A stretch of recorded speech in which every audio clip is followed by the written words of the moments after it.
وہ رب کریم تو اتنا کریم ہے، حضرت عمر فاروق رضی اللہ تعالیٰ عنہ کے زمانے میں ایک گانے والے کا واقعہ آتا ہے کہ وہ گانا گا کر گزارا کیا کرتا تھا۔ اس کا جو گزر بسر تھا، اللہ تعالیٰ نے اس کو خوبصورت آواز عطا کی تھی، تو وہ اپنی آواز کو استعمال کر کے لوگوں کو تھوڑا بہت خوش کر کے ان سے اپنے رزق کا بندوبست کیا کرتا تھا، اپنا بھی پیٹ پالتا، اپنے بال بچوں کا بھی پیٹ پالا کرتا تھا۔ اور جو جو وقت گزرتا گیا، اس کی عمر بڑھتی گئی، اس کی آواز بھی کمزور ہوتی چلی گئی، اور جب وہ بڑھاپے میں جا پہنچا، اب اس کی آواز ختم ہو گئی، تو لوگوں نے اس کا گانا سننا بھی چھوڑ دیا، اور اس گانے پر جو اسے اجرت ملا کرتی تھی،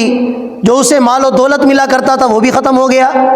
لوگوں نے وہ بھی دینا چھوڑ دیا۔ اب یہ بیچارہ بڑا پریشان ہے کہ میرا تو گزر بسر اسی گانے پر تھا، میں لوگوں کو اپنی آواز کا جادو دکھا کر، اپنی آواز کا جادو سنا کر ان سے مال و دولت لیا کرتا تھا، اب تو لوگ سننا تو دور کی بات، مجھے اپنے قریب بٹھانے کے لیے بھی تیار نہیں ہوتے۔ تو روایات کے اندر آتا ہے کہ یہ بڑا پریشان حال ہو کر، تنگ دست ہو کر جنت البقیع میں چلا جاتا ہے، اور وہاں ایک جھاڑی کے پیچھے بیٹھ کر اللہ تعالیٰ کی بارگاہ میں ہاتھ اٹھاتا ہے اور اللہ تعالیٰ سے دعا مانگنے لگتا ہے۔ اور یہ جھاڑی کے پیچھے کیوں گیا اور اس نے قبرستان کا چناؤ کیوں کیا؟ اس لیے کہ روایات میں آتا ہے کہ اس آدمی کو شرم آ رہی تھی کہ اب میرا اللہ کیا کہے گا اور لوگ کیا سمجھیں گے کہ ساری زندگی تو اسے ہوش نہیں تھا، ساری زندگی اس نے نافرمانی میں گزار دی، ساری زندگی اس نے گناہوں میں گزار دی، اور اب جب بوڑھا ہو چکا ہے اب اسے خیال آیا ہے، جنت البقیع میں جاتا ہے، جھاڑیوں کے پیچھے چھپ کر اللہ کی بارگاہ میں دعا کے لیے ہاتھ اٹھاتا ہے اور اللہ کی بارگاہ میں عرض کرتا ہے، اے رب کریم، اے میرے عظیم اللہ، آج میں نے جو تجھے یاد کیا، میری ساری زندگی غفلت میں گزر گئی، میں نے ساری زندگی گناہوں میں گزار دی، اور اے رب کریم آج تجھے یاد کیا ہے تو وہ بھی اپنے پیٹ کے لیے یاد کیا ہے، اپنے بیوی بچوں کے لیے یاد کیا ہے۔ یا اللہ ساری زندگی گناہوں میں گزاری، تیری یاد کبھی نہ آئی، نہ میں نے کوئی عبادات کی، نہ میں نے تیرے حقوق ادا کیے، نہ تیرے بندوں کے حقوق ادا کیے۔ یا اللہ آج جب تیری یاد آئی ہے تو وہ بھی اپنی بھوک کی وجہ سے، اپنے فاقے کی وجہ سے، اپنے بیوی بچوں کی وجہ سے، یا اللہ آج میرے رشتہ داروں نے مجھے چھوڑ دیا، وہ جو میرے چاہنے والے تھے اور میرا گانا سننے والے تھے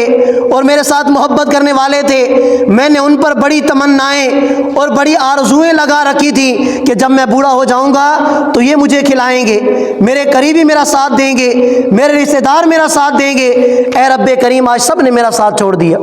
آج سب نے مجھے دھتکار دیا، یا اللہ مجھے تیرے در کے سوا اور کوئی در نظر نہیں آتا، تو یا اللہ میں تیرے در پر آ چکا ہوں، مجھے معاف کر دے اور میرے رزق کا بندوبست فرما دے۔ جب اس بندے نے آہوزاری کی، اللہ کی بارگاہ میں گڑ گڑا کر اللہ تعالیٰ سے معافی مانگی، تو اس وقت حضرت عمر فاروق رضی اللہ تعالیٰ عنہ کا دور تھا۔ حضرت عمر فاروق رضی اللہ تعالیٰ عنہ سوئے ہوئے تھے، تو اللہ تعالیٰ کی طرف سے خواب کے اندر حضرت عمر فاروق رضی اللہ تعالیٰ عنہ کو حکم دیا گیا کہ جاؤ جنت البقیع کے اندر ہمارا ایک بندہ ہم سے دعائیں مانگ رہا ہے، اپنی حاجات کو پیش کر رہا ہے، جاؤ اسے مغفرت کی خوشخبری سناؤ اور اسے اس کی جو بھی حاجات ہیں جا کر اس کی حاجات کو پورا کرو، اور جو بھی اس کی ضرورت ہے اس کی ضرورت کو پورا کرو۔ حضرت عمر فاروق رضی اللہ تعالیٰ عنہ نے جیسے سنا، فوراً نیند سے اٹھے اور ننگے سر ننگے پاؤں جنت البقیع کی طرف دوڑے کہ پتہ نہیں کون سا اللہ کا ایسا نیک بندہ ہے کہ جو اللہ کو پکارنے میں لگا ہے کہ اللہ تعالیٰ نے خواب کے ذریعے مجھے حکم دیا کہ جاؤ اور اس کی ضرورت کو پورا کرو۔ جب حضرت عمر فاروق رضی اللہ تعالیٰ عنہ دوڑتے ہوئے جنت البقیع کی طرف گئے اور اس گانے والے نے دیکھا کہ حضرت عمر فاروق دوڑتے ہوئے میری طرف آ رہے ہیں، تو وہ گانے والا بھی ڈر گیا کہ اب تو میری خیر نہیں، اس لیے کہ حضرت عمر کا تو یہ طریقہ تھا کہ جو یہ گانے والے ہوتے تھے، گناہوں کے کام کرنے والے ہوتے تھے، حضرت عمر فاروق انہیں چھوڑتے نہیں تھے، تو وہ ڈر گیا۔ جب حضرت عمر فاروق دوڑتے ہوئے جنت البقیع کی طرف گئے تو وہ آدمی حضرت عمر کو دیکھ کر بھاگ پڑا۔ حضرت عمر نے کہا کہ بھائی ایک منٹ کے لیے رک تو جاؤ۔ اس نے کہا کہ تم میری طرف کیوں آ رہے ہو؟ تمہیں کس نے بھیجا ہے میری طرف اور تم مجھے مارنے کے لیے آ رہے ہو؟ تو حضرت عمر فاروق رضی اللہ تعالیٰ عنہ نے ارشاد فرمایا کہ میں تجھے مارنے نہیں آیا، بلکہ اللہ کی طرف سے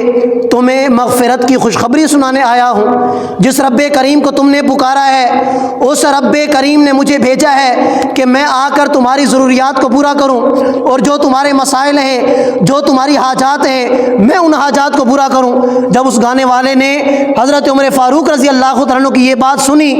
ادھر ہی گھٹنوں کے بل گر جاتا ہے اور اتنا روتا ہے، اتنا روتا ہے کہ روتے روتے اس کی روح پرواز کر جاتی ہے اور اس پر موت آ جاتی ہے۔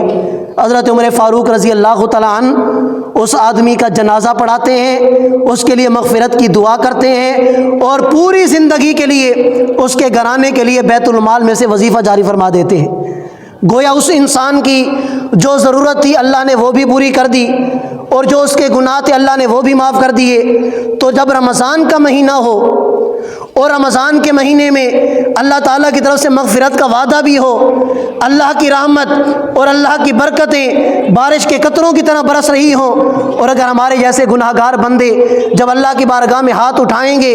اللہ تعالیٰ سے معافی مانگیں گے، تو کیا خیال ہے اللہ تعالیٰ ہمارے ہاتھ کو خالی لوٹائیں گے، ہماری جھولی کو خالی لوٹا دیں گے؟ یہ ہو ہی نہیں سکتا۔ اللہ تعالیٰ کی رحمت سے یہ امید نہیں کی جا سکتی کہ وہ اتنا رب کریم اور اتنی غفور الرحیم ذات کہ جب اس کے سامنے کوئی بندہ ہاتھ پھیلائے، جھولی پھیلائے، اور پھر اس عظیم مہینے کے اندر اور اس عظیم مہینے کی راتوں میں اور اس عظیم مہینے کے دنوں میں وہ رب کریم اس کی جھولی کو کبھی خالی نہیں لوٹائے گا، بلکہ اللہ تعالیٰ اس کی جھولی کو مغفرت سے بھر دیں گے، رحمت اور برکت سے بھر دیں گے۔